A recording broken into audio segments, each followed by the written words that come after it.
Hello and welcome to week 10. So we are officially in double digits, which means that we're getting close to the end of our time together. But I hope that you have been enjoying the course and finding that the information and the assignments have been practical and applicable, so that we're taking kind of that big scary word theory and breaking it down into components that we can actually use as we're going out into the classroom. So this week we're moving on to a different theorist. It's Paulo Freire. Obviously, I am not Brazilian, which he was. So I'm sure that I am butchering his name, but his is a name that is probably not as familiar to you when it comes to educational theorists. But I think that when you read about him, and watch the videos that I put on Blackboard for you, that you are going to find that he's really kind of important to educational theory. So one of his best known works is called Pedagogy of the Oppressed, and it was interesting as I was reading through the chapter in the textbook that I actually had to read that book while I was getting my doctorate degree. And so it was kind of interesting to be able to read his background, which I didn't have to do before I read that book, because it does kind of help put things in perspective. So a few things about him in particular, and just kind of some key components that you're going to find, is he obviously talked a lot about the oppressed. And it's interesting that he's using the word oppression as it comes to education, because that's not normally how we think of oppression. But I found it really interesting as he was talking about kind of the banking approach, which he obviously advocated against. It's very clear that he thought that teachers who are teaching from that oppression model where the teachers know everything and the students know nothing, and so the teachers decide that I need to teach you everything because you know nothing, is a really awful way to approach education. And so while we all would probably certainly agree with that, it's kind of refreshing to read it put in such black and white terms. So when you go into Blackboard this week, you're going to see a few things that I've put in there for you. One of them, I thought this was just a fantastic quote that really should kind of summarize everything that we believe about teaching, because we understand that when we're teaching, we're also learning, and when we're learning, we're also teaching.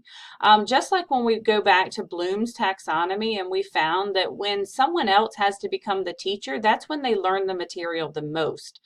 So I think this is a great way to kind of put it in perspective, but also to make that connection between some of the other theories that we've studied.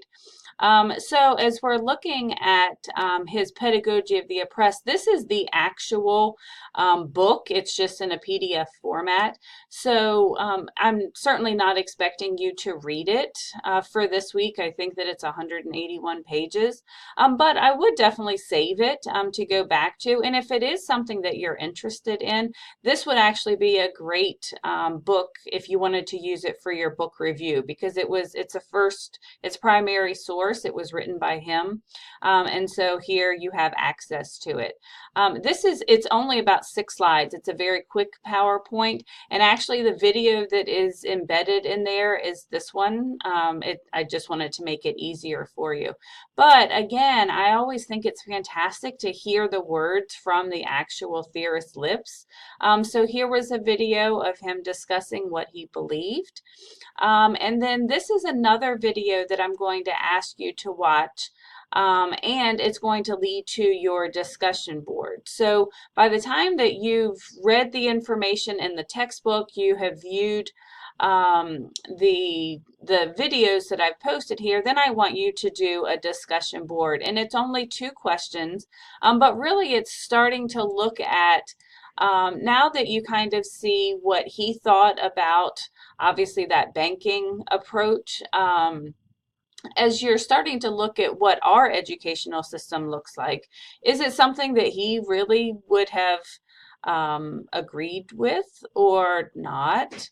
And is he really saying that education can have an impact or an influence on society? So I think that you probably know the answer to that question, considering his quote that I had up at the very top of this screen. But again, take some time to read and reflect on this, because I do think this is a great way to examine our current educational system, because we have a theorist who really kind of advocated against what we may be seeing in our classrooms now.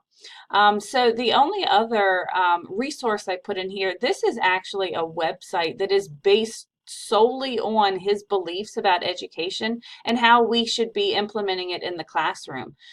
So I thought that it would be interesting for you to see, that there's something out there that is truly based on what he believed. It's kind of like the Montessori method, but in this instance now, his method and his ideology is put into some practical resources in the classroom. So I encourage you to take some time to kind of go through there and see if there's anything that you might like. And then finally, you have your normal journal for the week.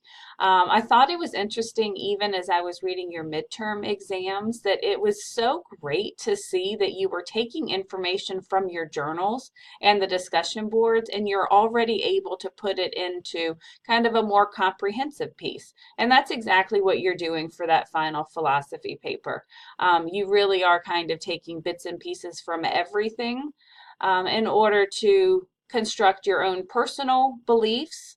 But again, you have to be able to defend it. And that's why it's so important to have these extra resources behind you. So I think that's it for this week. I hope you enjoy reading about Freire, especially since it's not one that we normally hear of in the educational world. As a matter of fact, the next couple of weeks are probably going to be theorists that may not be as familiar to you. And in all honesty, some of them have been a little new to me as well. But as always, I'm going to try my best to make sure that the resources and the instruction that goes along kind of breaks it down into what we really need to take from it and what it really means. So have a great week, and I will see you next week.